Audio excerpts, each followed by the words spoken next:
Breakfast. We're always competing with the limited service hotels that offer breakfast or the embassy suites. Another thing to talk to them about is negotiating breakfast in your room rate. We see it all the time up here in Lake County when we deal with it on a daily basis. And we now work with it because before, we didn't really think that was a value. We thought the Hyatt was a value unto itself, but more and more people say to us, we really want to have breakfast included in our rate. And if you have a large enough family reunion, 75 to 100 people, we're not going to put you in the restaurant, we're going to put you in a banquet room, so you'll have your own area. So, just so we can kind of keep it all even and not have a rush on the restaurant, be more prepared for you over here. So it's just another thing to talk to people about. Right now is a time for, if you're looking to book a reunion anywhere in the U.S., I would negotiate a lot of points. I'll be totally honest with you. That's just the way the economy is right now. You're kind of in the driver's seats, and people are probably looking at it like, oh, why are you telling us all this? It's the truth. You got to ask for a lot of things. It'll help you out. And, if the hotel doesn't value your business, then, I'll take it. Come over here. We do customized menus. Our chef, obviously you met him. I wish he was here today because he looks a lot better than I do now. But, we do a lot of custom menus. So if you say your budget is an XYZ dollar amount, chef will figure out a way to make it work. That's another thing you want to talk to hotels about. Do you customize menus? Can you fit my budget? Let's say you find a hotel you really love, but the menu prices are too high. If you don't talk to them about it, and the hotel loses you over $5 or $6 in a budget item, it would be good to go talk to them about it. Because you love that hotel, or you like that hotel, or you think it's going to be good for your families. Talk to them about it.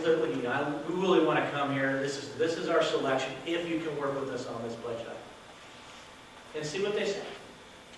The worst thing that's going to happen is they're going to say, well, we can do this. We can get within $1 or $2 of that. And then you can decide, is that going to make it or break it for us? I think it's important now you really talk to the hotels about what you can do and what you can't do. What can you do for us with the budget item? And hospitality suites. Some hotels are made with hospitality suites. They have them set up. There are wet bars in there. They're good to go. If you want to have, depending on what part of the country you are, if you're in a dry county versus a wet county and all that. But a lot of hotels have these suites already ready to go. Negotiate them. Talk about it. It's a gathering point. If you need a gathering point, maybe they can't put you in a suite. Maybe they can put you in a banquet room that's set off to the side somewhere. That way it would be good for you just to have that focal point. So, any questions about other items that you want to negotiate? Has anybody negotiated anything else besides these? They want to share with us? Yes? Oh.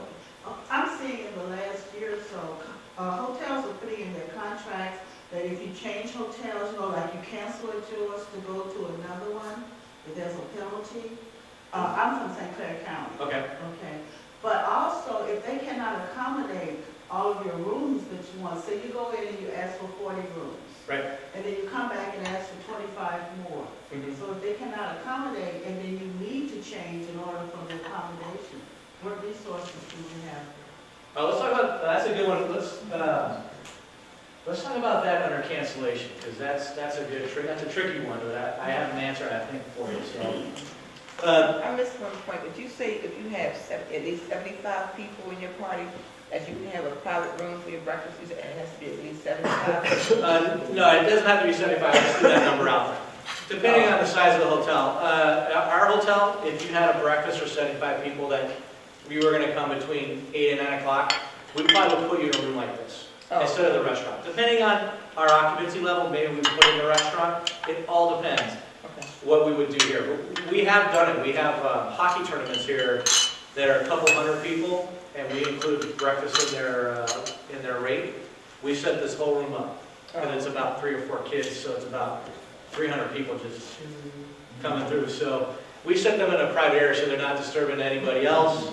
They get their own private area, so they feel a little bit more important. So we work through that. If you were having a family reunion this weekend in particular, we probably would have your breakfast in the restaurant because we just don't have a high occupancy level. So it all depends. So, attrition. I think I was talking to somebody on Thursday and they said that they had encountered, I think it was you two ladies in the back, that you guys had an attrition situation at a hotel. Attrition is when you promise to bring so many rooms to a hotel and you don't meet that threshold minimum. Okay? This is something you want to negotiate. We don't particularly have it in our contract, but under law, every contract you sign has an attrition clause.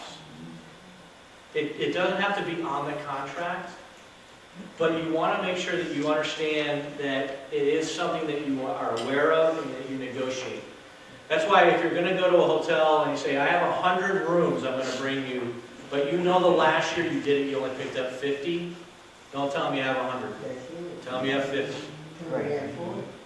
Because this goes back to the point where if you have more rooms, if you need more rooms than a hotel has, that's another thing to negotiate.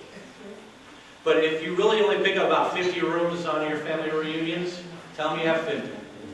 If it's a big anniversary year or something special is going on, then maybe increase it a little bit. But don't extend yourself because you could be held liable for these rooms if you don't pick them up. So you have to be very careful about it. A lot of hotels will hold you to that. That's how they control their inventory. That's how they sell their hotel. So if you say you're going to pick up 100 rooms and you come in at 50, you're going to owe them the difference up to a certain percentage point. Typically it's 90%. So you have to pick up 90 rooms. If you don't pick up 90 rooms, then,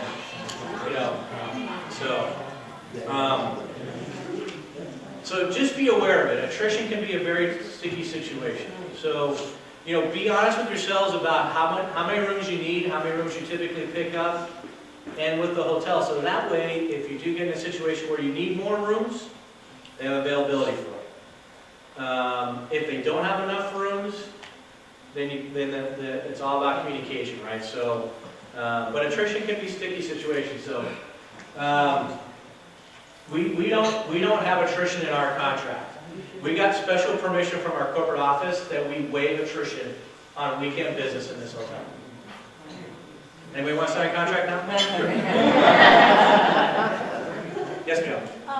If that's the case, can I put that in my contract, what you just said, because you said sometimes that attrition clause is in the contract and sometimes it's not.